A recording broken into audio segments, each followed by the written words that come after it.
že ředitel byl sráč. Z ostudy mám ušitý hadry, nemyslím vtipy, to je mý.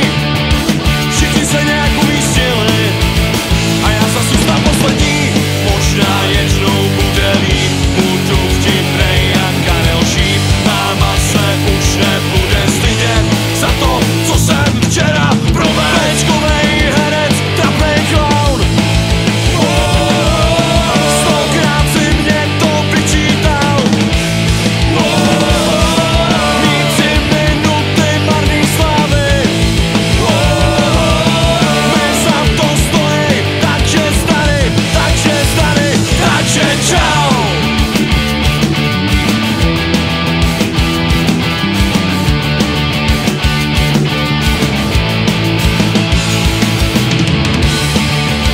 Se svojí pýchou jednokolkou snažím se projet celý svět. Rád žiju jenom okamžikem, nemysli udělej to teď.